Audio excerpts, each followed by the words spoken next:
Hello students, चलिए next topic start करते हैं। Dipole in a uniform external field, यानी हमारे पास है डाइपोल इन ए यूनिफॉर्म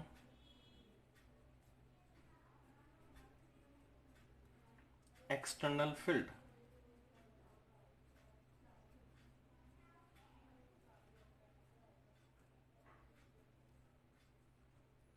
ठीक है, देखिए डाइपोल तो आप अच्छी तरह से जानते हैं। Negative and positive equal amount of charge separated by a certain distance is called dipole। Uniform external field के बारे में समझिए। देखिए, अगर कहीं पे एक्सटर्नल फील्ड का मतलब कहीं बाहर किसी भी चार्ज, बहुत सारा चार्ज पड़ा, उसका कोई फील्ड बना, उस फील्ड में हमने बीच में डाइपोल को रख दिया है। यूनिफॉर्म कैसा फील्ड अगर हम बनाना होता है तो यूनिफॉर्म फील्ड हम ऐसे बनाते हैं। एक्सटर्नल फील्ड हम लाइनें ड्रॉ करते हैं, वो लाइनें इस तरह की होती हैं। देखिए, उनके बीच की जो स्पेसिंग होती है वो बिल्कुल सेम रहती है, और इस तरह के जो फील्ड बनता है वो हमारा यूनिफॉर्म इलेक्ट्रिक फील्ड कहलाता है। देखिए इस तरह ये यूनिफॉर्म इलेक्ट्रिक फील्ड है। इसका मतलब हमने समझ लिया, क्या समझा, कि इसके लेफ्ट साइड से, ये देखिए लेफ्ट साइड से जा रही है इलेक्ट्रिक फील्ड लाइंस, और राइट साइड में यानी इधर हमारा कहीं ना कहीं पॉजिटिव चार्ज रखा होगा, जहाँ से ये इलेक्ट्रिक फील्ड लाइनें जनरेट हुई है, और किधर की तरफ जा रही है, नेगेटिव की तरफ जा रही है। ठीक है, ये आपको शो करके दिखाने की जरूरत नहीं, सिर्फ फील्ड लाइंस बनाई है। अब ये एक्सटर्नल फील्ड है, इसके ऊपर हमने लिख दिया ई। ये एक यूनिफॉर्म एक्सटर्नल फील्ड है, कहीं पे चार्ज रखा हुआ है पॉजिटिव नेगेटिव, और ये फील्ड बना हुआ है। ठीक है, इसके बीच में हमने कहीं थीटा एंगल बनाते हुए, थीटा एंगल बनाते देखिए इलेक्ट्रिक फील्ड लाइंस ये लेफ्ट टू राइट है, that means positive to negative, उसकी डायरेक्शन ये है। और हमने एक डाइपोल को इस तरह से रखा जो इन लाइंस के साथ थीटा एंगल बनाता है। थीटा एंगल देखिए, यहां से हमने थीटा एंगल बना दिया इसका। ठीक, यहां पे आपके पास चार्ज है, ये आपके पास negative charge minus q charge है, और ये आपके पास है पॉजिटिव प्लस क्यू चार्ज है। ठीक है, इसका नाम मैंने रख लिया ए, और इसका नाम मैंने रख लिया बी। ओके, ये नेगेटिव पॉजिटिव चार्ज, इनके बीच के डिस्टेंस आपको पता ही, इनके बीच के डिस्टेंस है 2a। ठीक, 2a डाइपोल के। ओके, ठीक है, तो ये हमने एक डाइपोल को यूनिफॉर्म एक्सटर्नल फील्ड में रखा, तो हम देखते हैं क्या होता है। तो देखिए, हम इधर देखते हैं, इस साइड यानी ये साइड हमारी नेगेटिव चार्ज है, और इस डाइपोल का यहाँ पर पॉजिटिव चार्ज है।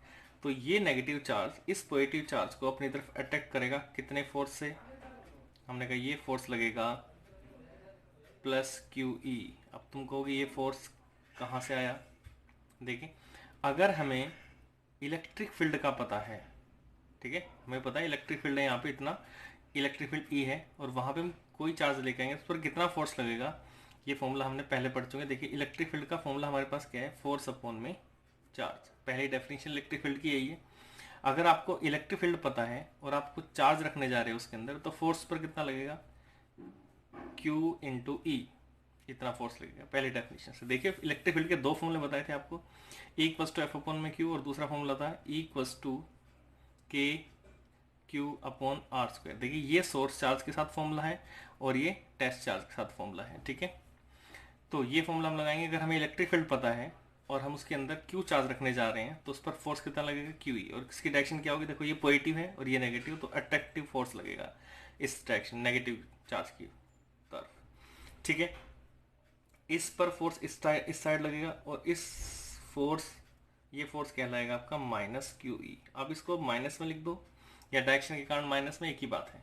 ठीक है, तो ये फोर्स हमारा, एक फोर्स इधर लगा, एक फोर्स इधर लगा। ठीक है, तो हम इसको कैसे लिखते हैं, देखिए force on positive Q charge. ठीक है, इस पर फोर्स लगेगा F1, ये हम कह सकते हैं F plus q equals to q e. ठीक, force on negative charge F minus q, ये होगा आपके पास माइनस क्यू ई। आप डायरेक्शन से देख लीजिए या माइनस प्लस लगा दीजिए। टोटल फोर्स देखिए, एक फोर्स इधर लगा हुआ है, एक फोर्स इधर लगा हुआ है, तो नेट फोर्स ऑन डाइपोल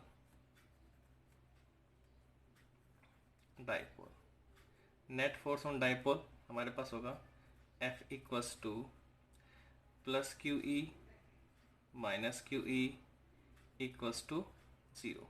ठीक है, तो नेट फोर्स पर जीरो है। नाउ अब एक चीज़ और देखते हैं हम यहाँ पे कि एक डाइपोल है, एक बॉडी है, बॉडी के डिफरेंट पोजीशन पर two equal and opposite force लगे हुए हैं। ठीक है, तो वो क्या क्रिएट करते हैं, when two equal and opposite force applied on a body at different position then they creates a torque. तो क्या क्रिएट करते हैं, टॉर्क क्रिएट करते हैं। Now two equal and opposite force applied on dipole, so they create torque। वो क्या create करेंगे, torque. ठीक है, ये टॉर्क क्रिएट करेंगे। टॉर्क का फॉर्मूला आपको पता है, टॉर्क इक्वल्स टू क्या होता है, आइदर फोर्स, कोई भी फोर्स ले लीजिए, फोर्स इनटू डिस्टेंस, परपेंडिकुलर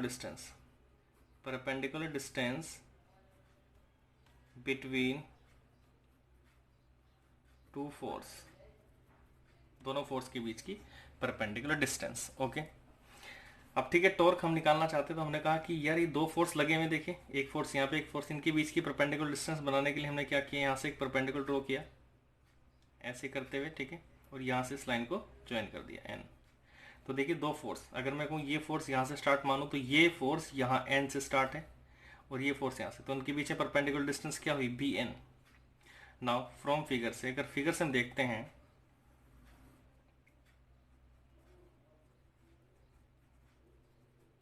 अगर हम फिगर से देखते हैं तो देखिए टॉर्क अगर हम बनाना है तो टॉर्क हमारे पास होगा आइदर फोर्स, कोई भी एक फोर्स ले लीजिए। जैसे अब देखो माइनस प्लस हमें लेना फोर्स का, सिर्फ फोर्स का एक मैग्नीट्यूड लेना है, नहीं क्यू ई, और इनटू परपेंडिकुलर डिस्टेंस ले लीजिए। परपेंडिकुलर डिस्टेंस हमारे पास बी एन। ठीक है, अब बी एन को निकालने की कोशिश करते हैं। देखिए अगर ये थीटा है तो ये भी आपका क्या होगा, थीटा ही होगा। ठीक, ये थीटा है तो ये परपेंडी हो गया, ये परपेंडिकुलर है और ये हाइपो है। ठीक है, तो परपेंडिकुलर, हाइपो और थीटा के बीच में क्या रिलेशन हो जाएगी, तो हम इसको निकाल सकते हैं, बी एन ट्रिग्नोमेट्री से b n equals to 2a sine theta. Triangle method से देखिए sine theta equals to perpendicular b n upon 2a, तो b n equals to 2a sine theta. तो टॉर्क में निकाल सकता हूँ, देखिए torque equals to q e into b n कितना मेरा 2a साइन थीटा। अब टॉर्क इक्वल्स टू, अगर मैं 2aq यानी 2aq इंटू ई साइन थीटा रख दूँ तो कोई प्रॉब्लम नहीं। अब आपको पता है टॉर्क इक्वल्स टू 2aq की वैल्यू आप जानते ही होती है आपका p means dipole moment. p क्या है आपका डाइपोल मोमेंट, t क्या होता है 2aq, वेक्टर क्वांटिटी, लेकिन हमें वेक्टर की बात नहीं कर रहे, p सिर्फ मैग्नीट्यूड की बात कर रहे हैं। तो p e हमारे पास क्या बना, साइन थीटा। अब देखिए अगर हम बात करें p भी एक वेक्टर आपके पास, e भी एक वेक्टर, इनके बीच में एंगल कौन सा, साइन थीटा, और ये भी एक वेक्टर है, तो हम इसको ऐसे लिख सकते हैं, याद कीजिए टॉर्क वेक्टर फॉर्म अगर बनानी है तो p क्रॉस e, ये हमारे पास है। तो टॉर्क की डायरेक्शन p और e की डायरेक्शन के परपेंडिकुलर रहती है। ठीक है, अच्छा हमने कहा torque will be maximum, max कब होगा, जब थीटा यानी ये वाला थीटा कितना होगा 90 डिग्री, थीटा इक्वल्स टू क्या होगा 90 डिग्री, यानी ये डाइपोल ऐसे रखा होगा, तब आपके पास टॉर्क कैसा होगा, maximum. Torque will be zero कब होगा,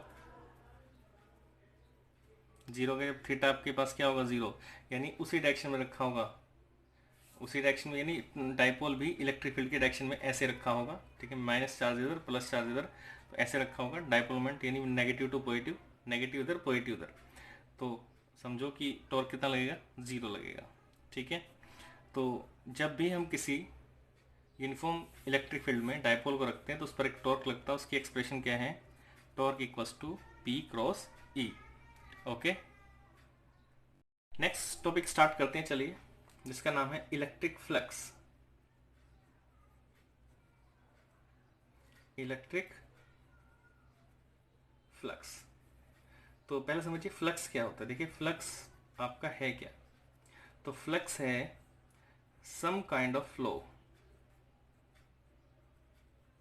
सम काइंड ऑफ फ्लो, जैसे एयर फ्लो है, लाइट फ्लो है। ठीक है, इसको समझने के लिए एक छोटा सा एग्जांपल लेते हैं। सपोज कीजिए कि आप जिस रूम में बैठे हैं उस रूम में आपके पास एक विंडो है। ठीक है, इस तरीके की विंडो है।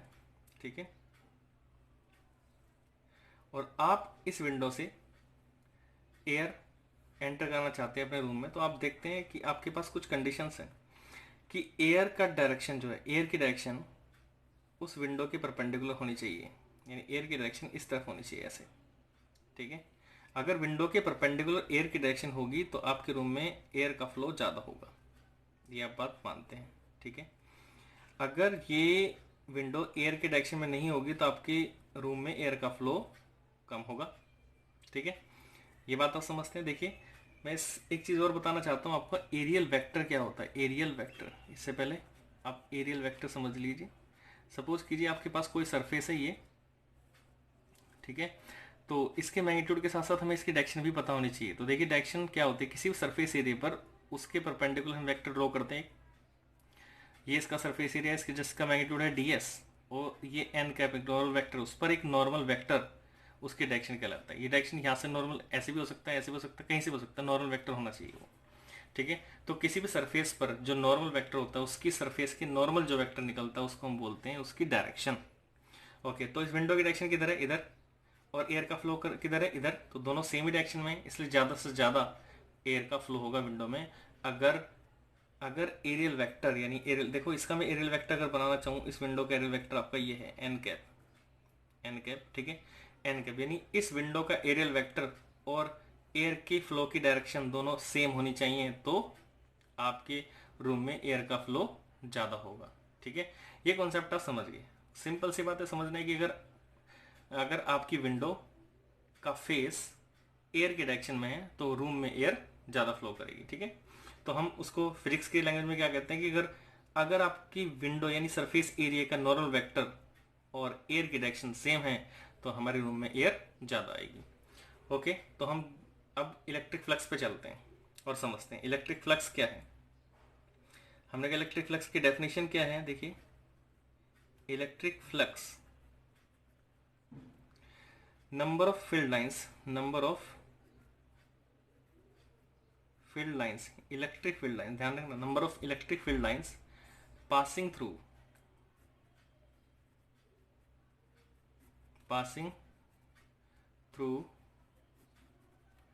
ए क्लोज सरफेस, क्लोज सरफेस यानी किसी क्लोज सरफेस से पास होने वाली number of field lines, number of electric field lines, मैं इसको इलेक्ट्रिक फील्ड लाइंस लिख सकता हूँ, electric field lines passing through a close surface is called electric flux. जैसे ये अब मैंने किसकी लाइंस बनाई थी, ये एयर की लाइंस बनाई थी, ऐसी अगर इलेक्ट्रिक फील्ड्स की लाइन हो, ठीक है, और किसी एरिया में से गुजर रही, जितनी भी इलेक्ट्रिक फील्ड लाइंस पास होंगी उस एरिया में से, जैसे एयर पास हो रही है, वही total number of field lines क्या कहलाएंगी, इलेक्ट्रिक फ्लक्स कहलाएंगी।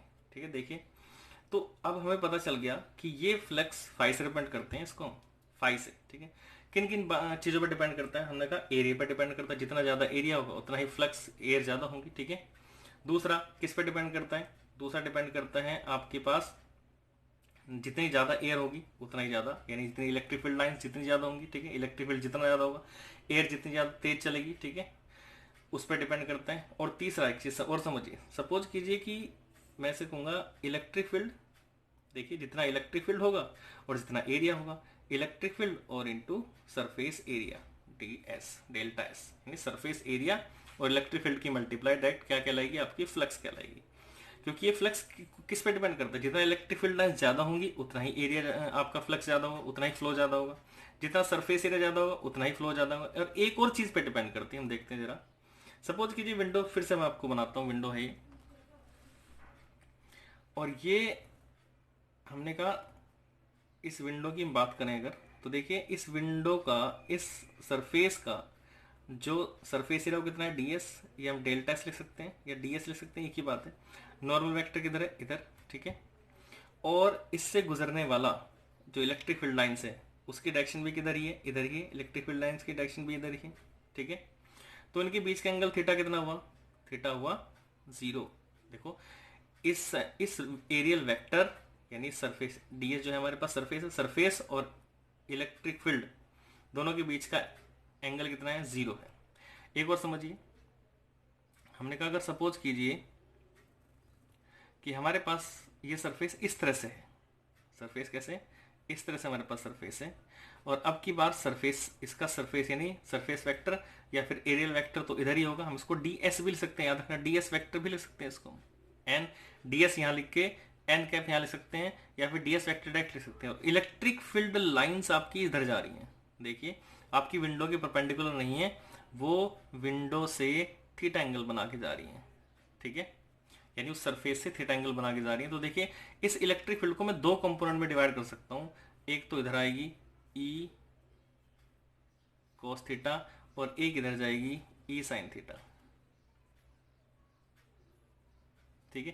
देखिए इस इलेक्ट्रिक फील्ड का ई साइन थीटा वाला पार्ट आपकी विंडो में एंटर नहीं करेगा, कौन सा एंटर करेगा, ई कोस थीटा, यानी ई कोस थीटा और सरफेस एरिया की मल्टीप्लाई आपको क्या देगा, इलेक्ट्रिक फ्लक्स। तो यहाँ पे देखिए इलेक्ट्रिक फ्लक्स आपका क्या बना, फाइव इक्वल्स टू ई, यहां से देखिए ds वेक्टर अगर हम बात करें ds और एंगल के एंड के बीच में, देखिए एंगल अगर 0 है तो मैक्सिमम वैल्यू आ रही है, अगर एंगल आपका, अगर एंगल 0 होगा तो मैक्सिमम वैल्यू आ रही है, मैक्सिमम वैल्यू। तो 0 पर मैक्सिमम वैल्यू कौन देता है, cos थीटा, तो ds cos 0, इन दोनों की मल्टीप्लाई आपके पास फाइव आएगा। एक बार फाइव देखिए, फाइव यहाँ पे कितना आएगा, e equals to five equals to E cos theta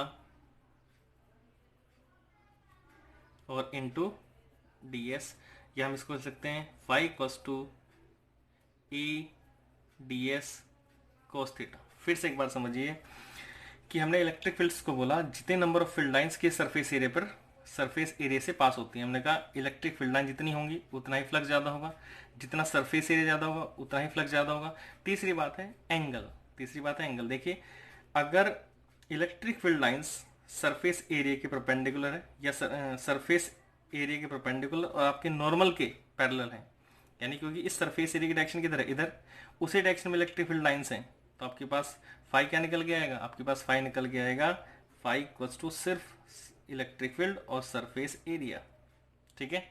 लेकिन अगर इलेक्ट्रिक फील्ड आपके एरिया के वेक्टर के थीटा एंगल पर हैं तो उसके दो कंपोनेंट होंगे, एक तो आपके पास एरियल वेक्टर की डायरेक्शन में, एक परपेंडिकुलर डायरेक्शन में। अब ये परपेंडिकुलर डायरेक्शन वाला फ्लक्स यानी पार्ट इलेक्ट्रिक फील्ड का इसमें से पास नहीं होगा क्योंकि ये तो परपेंडिकुलर हो गए। अगर मैं कहूँ सपोज कीजिए ये आपका सरफेस एरिया है और ये परपेंडिकुलर वेक्टर, तो ये इसमें से पास नहीं होगा, लेकिन ये इसमें से पास हो जाएगा। दैट मीन्स ये कंपोनेंट आपका फ्लक्स में कंट्रीब्यूट नहीं करता, सिर्फ कौन सा कंपोनेंट करता है, कोस थीटा वाला। तो ई कोस थीटा और ds की मल्टीप्लाई हमारे पास क्या आएगा, फ्लक्स। तो इस केस में ई कोस थीटा डॉट ds और इस केस में ए ds। इसका मतलब इनके बीच में फॉर्मूला क्या बना, अगर हम बात करें तो फॉर्मूला हमारे पास किसी भी फ्लक्स के लिए फॉर्मूला बना, हमारे पास फ्लक्स के लिए सिंपल फॉर्मूला बना phi equals to E ds cos theta, या simply phi equals to e dot ds, ठीक है। ये सिंपल फ्लक्स का फॉर्मूला बना, ओके। चलिए सपोज करते हैं कि एक हमारे पास non uniform body, non uniform electric field में रखी हुई है, ठीक है। तो हम क्या करते हैं, इस बॉडी के बहुत स्मॉल स्मॉल सरफेस एरिया को डिवाइड कर लेते हैं। जैसे एक सरफेस एरिया हमारे पास ये ds डेल्टा S1 पड़ा है ऐसे, ठीक है। तो इसका नॉर्मल वेक्टर इधर होगा n कैप, ठीक। हमने कहा सपोज करो इस पॉइंट पर इलेक्ट्रिक फील्ड की डायरेक्शन इधर है E1, ठीक है। ऐसे से हम बहुत छोटे छोटे small small surface area divide कर लेते हैं और इलेक्ट्रिक फील्ड की डायरेक्शन देखते हैं, टोटल फ्लक्स निकालते हैं। तो टोटल फ्लक्स हमारे पास बना E1 यानी इलेक्ट्रिक फील्ड E1, ठीक है, डॉट डेल्टा S1, ठीक है। यहाँ पे हमारे पास डेल्टा S1, हमने इसको वेक्टर बना लिया डेल्टा S1, ठीक है। ऐसे एक और पार्ट हम बना लेंगे इस तरह से, E2 डॉट डेल्टा S2, दूसरा सरफेस एरिया डिवाइड करेंगे तो उसके लिए भी ऐसे निकलेगा, प्लस तीसरे के लिए E3 डेल्टा S3, और हमने उसके बहुत सारे EN dot delta SN parts कर लिए, ठीक है, ठीक है। तो हम क्या करते हैं, हमने कहा इन सबको ऐड कर देते हैं। देखिए अगर हम यहाँ से इन सबको ऐड करेंगे तो छोटे छोटे पार्ट्स, इलेक्ट्रिक फील्ड और सरफेस एरिया की मल्टीप्लाई करके हमने छोटे छोटे पार्ट्स की मल्टीप्लाई करके हमने ऐड कर दिया। तो इस पार्ट को हम क्या बोलते हैं, हमने कहा इफ, ध्यान दीजिए, अगर हमारे पास ये जो डेल्टा S है वो बहुत स्मॉल है, tends to 0, and number of division जो है हमारे पास, division of area, number of division of area वो कितनी है, वो है टेंस टू इन्फिनिटी। तो इस केस में हमारे पास जो टोटल 5 निकल के आएगा वो हम इनका इंटीग्रेट कर देंगे अंडर क्लोज सरफेस। ध्यान देना, अंडर क्लोज सरफेस, ठीक है। यहाँ पे जब भी फ्लक्स आएगा तो यहाँ पे अंडर क्लोज सरफेस जरूर आएगा। ये इंटीग्रेशन अंडर क्लोज सरफेस का साइन है। यहाँ पे अगर हमने इस इंटीग्रेशन में ये लगा दिया तो इसका मतलब है क्लोज सरफेस। क्या बनेगा, ई डॉट डी एस, ठीक है। ये जब आपका इलेक्ट्रिक फील्ड नॉन यूनिफॉर्म हो, ठीक है, बॉडी को छोटे छोटे पार्ट्स में डिवाइड किया तो इलेक्ट्रिक फ्लक्स हमारा इस तरह से फाइंड आउट करते हैं। Okay students, next topic start करते हैं, गॉस थ्योरम, ठीक है, बहुत इंपॉर्टेंट टॉपिक है ये। गॉस थ्योरम क्या कहती है, according to this theorem total electric flux over a close surface S in vacuum is 1 upon epsilon naught times the total charge Q contain inside S। ये कह रहा है कि अगर किसी भी सरफेस, क्लोज सरफेस के अंदर एक चार्ज इनक्लोज है, ठीक है, तो उससे गुजरने वाला टोटल जो फ्लक्स होगा, उस सरफेस से गुजरने वाला टोटल फ्लक्स इस चार्ज की मल्टीप्लाई 1/एप्सिलॉन नॉट से कर दीजिए, उतना फ्लक्स निकलेगा, ठीक है। ध्यान दीजिए कि अगर मैं इस चार्ज की मल्टीप्लाई इससे कर दूं तो मेरे पास कितना आएगा, Q/एप्सिलॉन नॉट फ्लक्स इसमें से बाहर निकलेगा, ठीक है। तो हम जरा इसको प्रूफ करते हैं। हमने कहा कि हमारे पास एक क्लोज सरफेस है जिसके अंदर, जिसकी रेडियस मान ली कितनी है, चलिए ए मान, इसमें ए दिए तो हम ए ही मान लेते हैं। रेडियस कितनी है इसकी, ए। इलेक्ट्रिक फील्ड, हमें पता है कि इलेक्ट्रिक फील्ड कैसा होगा, एक चार्ज रखा हुआ पॉजिटिव चार्ज, तो इलेक्ट्रिक फील्ड कैसा होगा, ऐसे ऐसे हमें पता है, हम पहले पढ़ चुके हैं। इलेक्ट्रिक फील्ड हर पॉइंट पर ऐसे होगा बाहर की तरफ, ठीक है। तो हमने क्या किया कि ये चार्ज है हमारे पास एक क्लोज सरफेस के अंदर, ये इलेक्ट्रिक फील्ड है बाहर की तरफ, और ये ds, इस छोटा सरफेस एरिया हमने कंसिडर किया, छोटा सरफेस एरिया, ठीक है, जिसको हमने ds कंसिडर किया है, ठीक है। तो हम क्या कहते हैं कि हमने कहा इस स्फीयर के हर एक पॉइंट पर, तो इलेक्ट्रिक फील्ड, देखिए ध्यान से, electric field at any point on the surface, surface की किसी पॉइंट पर इलेक्ट्रिक फील्ड की बात करते हैं। तो हमने इलेक्ट्रिक फील्ड निकाला, इलेक्ट्रिक फील्ड का फॉर्मूला हमें पता है, इस पॉइंट सपोज करो P पॉइंट पर हम निकाल रहे हैं इलेक्ट्रिक फील्ड। तो हमने कहा कि इलेक्ट्रिक फील्ड का फॉर्मूला हमारे पास है KQ अपॉन डिस्टेंस। तो K की वैल्यू रख दो यहाँ से 1/4πε0, चार्ज कितना Q और डिस्टेंस कितनी है a², ठीक, इक्वेशन नंबर फर्स्ट। ओके, हमने अब क्या किया, एक छोटा सा एरिया कंसिडर किया, देखिए एरिया ds कंसिडर किया, तो उसका नॉर्मल वेक्टर किधर होगा, ds इधर होगा क्योंकि उस सरफेस के परपेंडिकुलर, और हर पॉइंट पर स्फीयर के हर पॉइंट पर इलेक्ट्रिक फील्ड परपेंडिकुलर है, यानी ds और E दोनों एक ही डायरेक्शन में होंगे, ठीक है। तो हमने कहा एज फ्रॉम फिगर से हम देख पा रहे हैं, फिगर से हम क्या देख पा रहे हैं कि angle between E and D S is zero, कितना है, जीरो है। So small electric flux, small electric flux passing through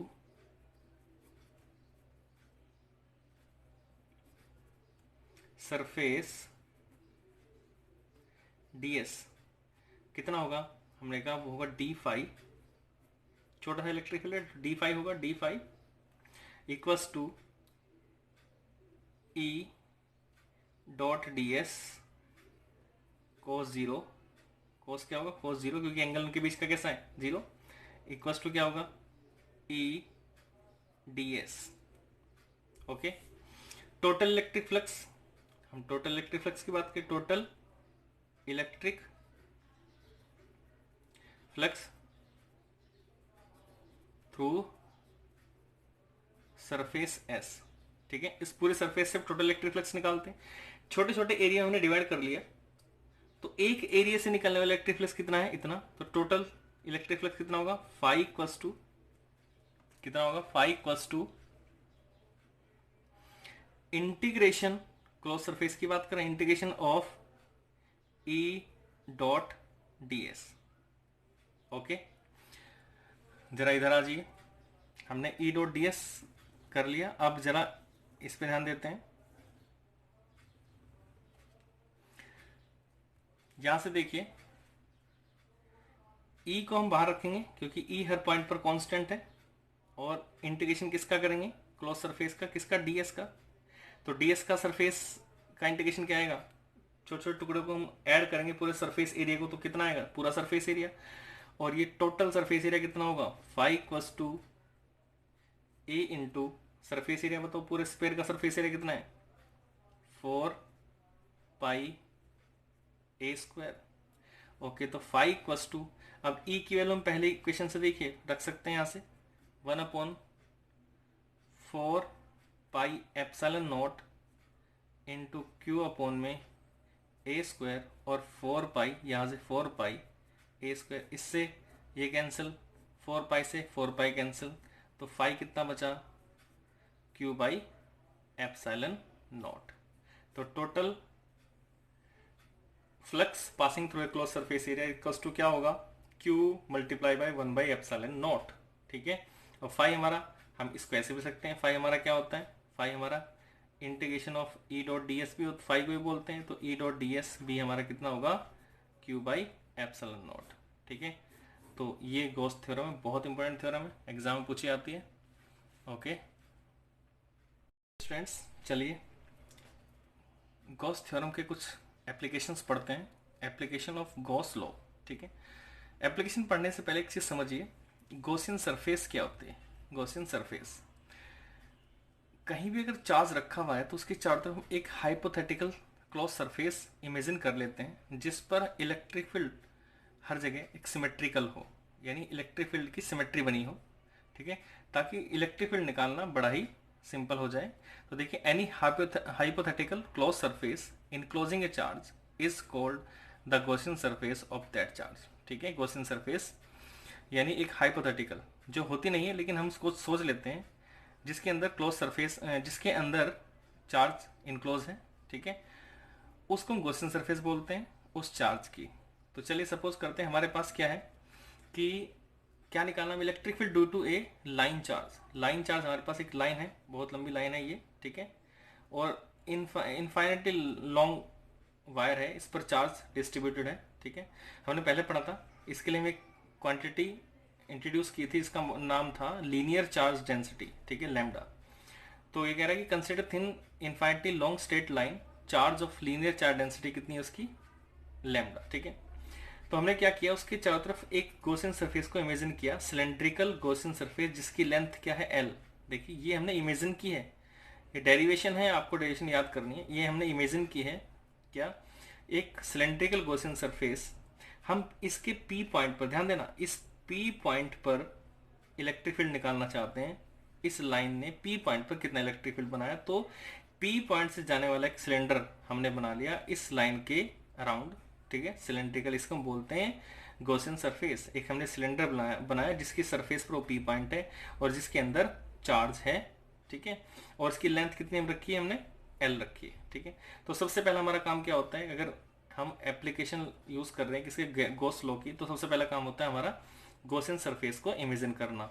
वो पॉइंट जिस पे हमें इलेक्ट्रिक फील्ड फाइंड आउट करना, वो गॉसियन सरफेस पर लोकेटेड होना चाहिए। इस तरह से हम इमेजिन करते हैं गॉसियन सरफेस को, ठीक है। उसकी लेंथ हमने एल ले ली, ठीक है। सबसे पहला हमारा काम क्या है, हमने कहा कि अकॉर्डिंग टू वी नो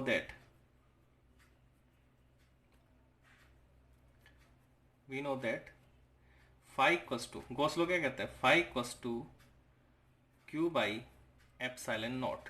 ये हमारे पास गॉस लॉ है, ठीक है, ये गॉस लॉ है, इसका हमें यूज करना है। तो हमें एक बार फाई निकालना है। फाई मीन्स इलेक्ट्रिक फ्लक्स, यानी इस पॉइंट से गुजरने वाला टोटल इलेक्ट्रिक फ्लक्स कितना है, ठीक है। इस गॉसियन सरफेस से गुजरने वाला टोटल इलेक्ट्रिक फ्लक्स कितना है, ठीक है। चार्ज कितना है, इन दोनों को हमें कंपेयर करना और आंसर निकाल देना। चलिए करते हैं कैसे। सबसे पहला स्टेप हमारे पास गॉसियन सरफेस हमने कंसिडर कर ली। उसके बाद हम बात करते हैं enclose charge, enclose charge inside Gaussian surface. Gaussian surface के अंदर चार्ज कितना है, तो चार्ज है Q। ये चार्ज Q कैसे आएगा, देखिए इसकी लीनियर चार्ज डेंसिटी क्या है, लैम्डा, यानी एक यूनिट लेंथ पर चार्ज कितना है, लैम्डा, ये दिया हुआ है। तो हमें एल लेंथ की बात कर रहे हैं, हमने गॉसियन सरफेस कितने लेंथ की बनाई, एल लेंथ की, तो एल लेंथ पर चार्ज कितना होगा, lambda L. Equation number first. हमने क्या किया, हम इस गॉसियन सरफेस पर एक छोटा सा एरिया कंसिडर करते हैं जिसको हमने कंसिडर किया क्या, डीएस। क्या कंसिडर किया है, डीएस। पिछली बार की तरह डीएस कंसिडर किया। और इस पॉइंट पे अगर हम बात करें, देखिए इस लाइन से इलेक्ट्रिक फील्ड की डायरेक्शन ऐसे ऐसे ऐसे होगी, ऐसे ऐसे हर जगह, ऐसे ऐसे ऐसे ऐसे पॉजिटिव से बाहर की तरफ निकलेगी, इधर भी बाहर की तरफ जाएगी। तो इस पॉइंट पर इलेक्ट्रिक फील्ड की डायरेक्शन क्या होगी, हमने कहा ये इलेक्ट्रिक फील्ड की डायरेक्शन है, ये ऐसे बाहर की तरफ। इस पॉइंट पे कैसे होगी, बाहर की तरफ। इस पॉइंट पे कैसे होगी, बाहर की तरफ। तो हमें इस पॉइंट पे देखना, तो बाहर की तरफ ही इलेक्ट्रिक फील्ड होगा, यानी इलेक्ट्रिक फील्ड, ठीक।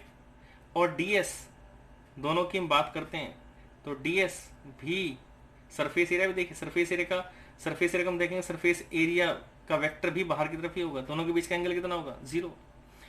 अच्छा, अब हम देखते हैं कि इसमें हमारे पास 3 सरफेस हैं। पहली सरफेस हमने इसको मान लिया S1। दूसरी सरफेस, इसको देखिए, ये सरफेस है, इस पर आपके पास एरियल वेक्टर कैसा होगा, सरफेस एरिया का, यह है S2। इस पर होगा इस तरह से ds, लेकिन यहाँ पे इलेक्ट्रिक फील्ड कैसे होगा, इलेक्ट्रिक फील्ड की डायरेक्शन तो वही होगी E। यहाँ पे देखिए, इसका नाम हम मान लिया S3, इस सरफेस को, क्योंकि सरफेस ये भी है, एक सरफेस ये है, एक सरफेस ये गोल वाली है कर्व सरफेस, और एक सरफेस ऊपर वाली है। इस सरफेस पे देखिए एरियल वेक्टर किस तरह का होगा, ds, ऊपर की तरफ, ठीक है। और इलेक्ट्रिक फील्ड की डायरेक्शन किधर होगी, यही इस तरफ। ओके, समझ पा रहे होंगे कि हमारे पास 3 सरफेस है। एक तो कर्व सरफेस एरिया किसका, एक कर्व सरफेस किसकी है, सिलेंडर की। एक ये सर्कल की सरफेस ऊपर की तरफ होगी, एक इस वाले सर्कल की सरफेस नीचे की तरफ होगी। लेकिन यहाँ भी इलेक्ट्रिक फील्ड तो बाहर की तरफ ही होगा ना, क्योंकि पॉजिटिव चार्ज तो हमेशा इलेक्ट्रिक फील्ड इस तरफ क्रिएट करेगा, इस तरफ या इस तरफ। हम इस तरह यहाँ पे बात कर रहे हैं तो इस तरफ होगा, यहाँ पे इस तरफ, यहाँ पे इस तरफ, ठीक है। नाउ हम क्या निकालना चाहते हैं, हम निकालना चाहते हैं फाई। फाई क्या है हमारा, फाई है close surface of E dot ds, ये है फाई। निकालिए फाई, तो निकालते चलिए। सबसे पहले हमने क्या किया, पहली सरफेस S1 की अगर हम बात करें, S1 ध्यान देखना, S1 ये रहा हमारे पास। तो हमने कहा इस S1 की अगर हम बात करें, इलेक्ट्रिक फील्ड और ds, electric field dot ds के बीच में एंगल कितना है, cos 0 प्लस सरफेस एरिया 2 की बात करें, तो यहां से देखिए इलेक्ट्रिक फील्ड और ds के बीच एंगल कितना है, 90, ठीक। प्लस आपके पास फिर से देखिए S3, इस वाले सरफेस पे देखिए, इस वाले सरफेस पे इलेक्ट्रिक फील्ड इधर है और सरफेस एरिया इधर, एंगल कितना है, 90, that is E dot ds cos 90। Okay, तो हम क्या देखते हैं अब, यहां से फाई की अगर वैल्यू निकालें हम, तो देखिए ये है आपके पास 0, तो क्या बनेगा, ई dot D S integration plus cos 90 0 plus cos 90 0। तो हमारे पास फाई के अगर हम निकालें तो ई आपका बाहर, ds बताओ कितना बनेगा, ds मैंने सरफेस एरिया, कौन सा सरफेस एरिया है, कौन सा ये S1 है, और S1 कौन सा था आपका बताओ, तो हमने कहा E इंटू S1 था आपका curve surface area of cylinder, और कर्व सरफेस एरिया क्या होता है, 2πr/h, 2πr, और h कितनी ले रखी हमने उसकी L, तो 2πrl। ठीक, इक्वेशन नंबर सेकेंड। ठीक है, इसको मैं सेकेंड मान लेता हूँ, इसको फर्स्ट मान लेता हूँ, इसको सेकेंड और इसको थर्ड। अब मैं सेकेंड और थर्ड की वैल्यू फर्स्ट में पुट करता हूँ अकॉर्डिंग टू गॉस लॉ। मैंने लिखा according to Gauss law, Gauss law के अकॉर्डिंग फाई इक्वल्स टू क्या है, क्यू बाई एप्सिलॉन नॉट। तो फाई की वैल्यू कितनी आई हमारे पास, ए इंटू 2πrl। क्यू की वैल्यू कितनी है आपके पास, lambda l upon epsilon naught. L से एल कैंसिल, तो ई इलेक्ट्रिक फील्ड कितना हुआ, लेमडा अपॉन में 2πr एप्सिलॉन नॉट। तो देखिए इनफाइनिटली लॉन्ग वायर जिस पर चार्ज है, जिसकी लीनियर चार्ज डेंसिटी लेमडा है, उसके थ्रू किसी पॉइंट पर हम इलेक्ट्रिक फील्ड निकालना चाहते हैं, तो किस पर डिपेंड करता है, सिर्फ डिस्टेंस पे और उसकी लीनियर चार्ज डेंसिटी पर है। ठीक है, तो किसी भी इनफाइनिटली लॉन्ग वायर अगर हमारे पास है, चार्ज वायर, ठीक है, तो उससे हम आर डिस्टेंस पर, देखिए आर हमारे पास, आर डिस्टेंस पर हम इलेक्ट्रिक फील्ड निकालना चाहते हैं, कहीं भी, यहाँ पे कहीं भी निकालना चाहते हैं, तो उसका फॉर्मूला हमारे पास ये है। हमें क्या पता होना चाहिए, लेमडा यानी लीनियर चार्ज डेंसिटी पता होना चाहिए, और हमें पता होना चाहिए क्या, आर की वैल्यू पता होना चाहिए, तो हम उसका इलेक्ट्रिक फील्ड निकाल सकते हैं।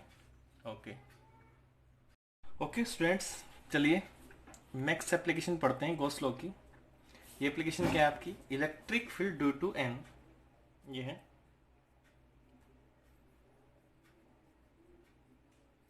Electric field due to a infinite plane sheet of charges. Okay, यानी हमारे पास एक इनफाइनाइट प्लेन शीट है, बहुत बड़ी प्लेन शीट है जिसमें बहुत सारा चार्जेस है। ठीक है, सपोज कीजिए ये प्लेन शीट हमारे पास ऐसे रखी हुई है। ठीक, ये प्लेन शीट हमारे पास ऐसे रखी हुई है। ठीक है, ये प्लेन शीट मेरे पास ऐसे रखी हुई है, इस तरह की ये प्लेन शीट है मेरे पास, और इसमें बहुत सारा चार्ज है, पॉजिटिव चार्ज। ठीक, ये पॉजिटिव चार्ज है इस पर।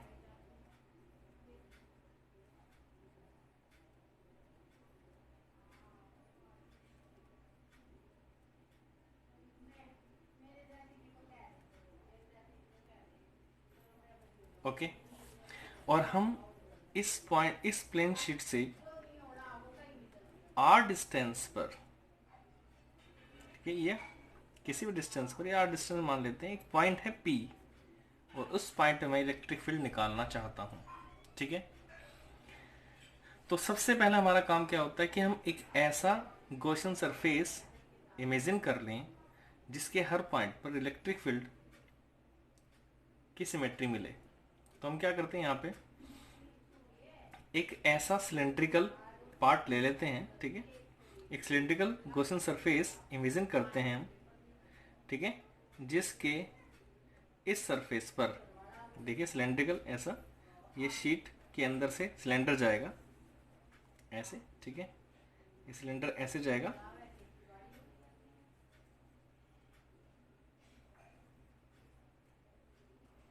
ये सिलेंड्रिकल गॉसियन सरफेस आपकी हो गई, और ये इस तरह से बाहर आपको निकलता दिखाई देगा। ठीक, इस तरह से आपका। अब हमें एक ऐसे गॉसियन सरफेस मान ली जिस पर वो पॉइंट P लाई करेगा। ठीक है, गॉसियन सरफेस है। ठीक है, तो इस सरफेस पे हमें पता है कि एक शीट है और ये शीट आपकी इस तरह से रखी हुई है, इस तरह से। ठीक है, इस तरह से रखी हुई है और इधर हमने एक सिलेंडर इमेजिन कर लिया और वो इधर से निकल के इस साइड तक आ रहा है सिलेंडर। ठीक है, तो देखिए अगर ये प्लेन शीट इस तरफ है तो हमें पता है कि इसका इलेक्ट्रिक फील्ड ऐसे जा रहा होगा, ऐसे इधर इस प्लेट के इस साइड इलेक्ट्रिक फील्ड ऐसे होगा और इस साइड इलेक्ट्रिक फील्ड ऐसे होगा बाहर की तरफ, क्योंकि पॉजिटिव से बाहर की तरफ इलेक्ट्रिक फील्ड निकलता है ऐसे, और ये इधर से ऐसे निकल रहा होगा। ठीक है, तो मैं अगर P पॉइंट पे बात करूं तो P पॉइंट पे मेरा इलेक्ट्रिक फील्ड की डायरेक्शन कैसी है, इस तरफ इलेक्ट्रिक फील्ड की डायरेक्शन कैसी है, इधर। ठीक है, इस पॉइंट पे बात करूं मैं यहाँ पे इस सरफेस पे, देखिए इस सरफेस की बात करूं मैं, इस सरफेस से बात करता हूँ, इलेक्ट्रिक फील्ड की डायरेक्शन इधर है। इस सरफेस से बात करता हूँ तो इलेक्ट्रिक फील्ड की डायरेक्शन किधर है, इधर। ठीक है, अगर आप ध्यान देखते हैं ये आपका एक सरफेस है, हमने मान लिया इस सरफेस का नाम क्या है, S1। ठीक, तो देखिए अगर हम बात करें ds यानी इस ds सरफेस एरिया की बात करें तो ये भी इस तरफ ही है, क्योंकि प्लेन के परपेंडिकुलर जो वेक्टर होता है उस डायरेक्शन में आपका एरियल वेक्टर होता है। तो देखो ds, इसमें भी आपके पास ds बाहर की तरफ होगा। अच्छा, एक सरफेस आपके पास ये है, एक सरफेस मैंने मान लिया इसको, ये मान ली मैंने S2, और एक सरफेस मेरे पास कौन सी है, S3, ये वाली कर्व्ड सरफेस। इस पर मैं अगर बात करूं, इसका सरफेस एरिया किधर होगा, ऊपर की तरफ होगा, ds आपका इस तरफ होगा।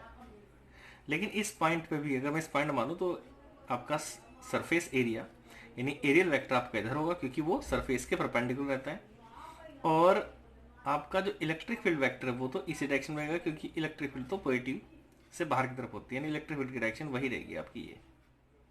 ठीक, तो इस तरह से मैंने तीन हिस्से देखे, तीन पार्ट्स देख लिए। एक सरफेस एरिया, ये एक सरफेस एरिया है, इस पर ds यानी सरफेस एरिया का वेक्टर और इलेक्ट्रिक फील्ड की direction, area vector electric field की direction, area vector electric field की डायरेक्शन मैंने चेक कर ली। ठीक है, और अब मैं इसमें गॉस लॉ एप्लीकेशन लगाता हूँ। तो सबसे पहले हम बात करते हैं, हमें पता है, हमने यहाँ पे चेक कर लिया, हमें क्या निकालना गया, phi equals to Q by epsilon naught, यानी फाई का मतलब है आपके पास E dot D S equals to Q by epsilon naught, ये वाला फॉर्मूला लगाना है और E की वैल्यू निकालनी है। ओके, तो हमने कहा नाउ इसे हम इलेक्ट्रिक फ्लक्स निकालते हैं। इलेक्ट्रिक फ्लक्स का फॉर्मूला क्या है, close surface of E dot D S. तो पूरी क्लोज सरफेस है ये आपका सिलेंड्रिकल पार्ट। अब इस सरफेस को हम तीन हिस्सों में डिवाइड कर देंगे, पहला हिस्सा पहला सरफेस, दूसरा सरफेस और एक ये कर्व्ड सरफेस तीसरा। ठीक है, ये वाला गोल वाला तीसरा। ठीक है, ओके, तो हम इसके तीन हिस्से करते हैं। पहला हिस्सा देखिए, पहला सरफेस है S1। S1 कहाँ है, ये रही S1। तो E डॉट डी एस। अब देखिए ds और E हमें पता है फॉर्मूला क्या होता है, फाई इक्वल्स टू क्या होता है, E dot D S cos theta, ये फॉर्मूला है आपके पास। ठीक है, अब बताओ ds और E के बीच में कितना एंगल है, हमने कहा 0, यानी कॉस 0 प्लस। ठीक, हमारे पास देखिए अब हमारे पास सरफेस है S2 देखिए S2, हमने कहा यहाँ पे भी देखिए E डॉट डी एस, इनके बीच का एंगल बताओ कितना है, हमने कहा वो भी cos 0 प्लस। अब सरफेस आपके पास आती है ये वाली, इसमें देखिए E डॉट यानी ये S3 सरफेस है, E डॉट डी एस, इसमें एंगल कितना है, इसमें एंगल है 90 डिग्री, cos 90। ओके, तो हम यहाँ से देखते हैं आपके पास फाई कितना आ रहा है, फाई इक्वल्स टू सबसे पहले ये जीरो यानी इसकी वैल्यू 1, cos 0 की वैल्यू 1 यानी E डॉट डी एस आपके पास ये पार्ट हो गया 0। तो हमने कहा इसको 2 integration E dot D S लिख दिया और प्लस ये वाला पार्ट हो गया 0, क्योंकि ये दोनों सेम ऐड हो गए। अच्छा, फाई इक्वल्स टू देखिए ध्यान से 2 E बाहर, अब डी एस देखिए ds कौन सा आपके पास, ds आपके पास ये वाला एरिया, ds ये वाला एरिया है, क्योंकि ये वाला पार्ट तो 0 हो गया, ये वाला एरिया डबल है तो हमने इसके लिख दिया, लेटर ने मान लिया इसका एरिया कितना है, इसका एरिया आपका a है, कितना है इसका एरिया a, इसका एरिया भी कितना है आपके पास a। तो हमने सिंपल इसको लिख दिया 2EA। इक्वेशन नंबर आ गई हमारी फर्स्ट। अब हम आगे चलते हैं। तो देखिए नाउ इनक्लोज चार्ज, यानी इस सरफेस के अंदर चार्ज कितना है। हमने कहा सपोज कीजिए इसकी लेट सरफेस चार्ज डेंसिटी, क्योंकि देखो इनफाइनाइट चार्ज इस पे, तो सरफेस चार्ज डेंसिटी जो है ऑफ शीट की जो सरफेस चार्ज डेंसिटी है वो है आपके पास सिग्मा। मीन्स कि एक यूनिट एरिया पर चार्ज कितना है, सिग्मा। और ये हमने एरिया कितना माना हुआ है, ए। तो इनक्लोज चार्ज, तो इस शीट का कितना चार्ज इस सिलेंडर के अंदर इनक्लोज है। तो हमने कहा इसका एरिया कितना है, ए। एरिया कितना है, ए। और पर यूनिट एरिया चार्ज कितना है, सिग्मा। तो टोटल चार्ज कितना होगा इस सिलेंडर के अंदर, इस शीट पर। तो एक यूनिट सरफेस एरिया पर चार्ज सिग्मा है, तो ए एरिया पर चार्ज कितना होगा, सिग्मा ए, यानी Q equals to sigma A. Equation number second. हमने लगाई अप्लाई गॉस लॉ। क्या लगा, अप्लाई गॉस लॉ। अगर गॉस लॉ अप्लाई करते हैं तो हमारे पास फॉर्मूला क्या है, phi equals to Q by epsilon not.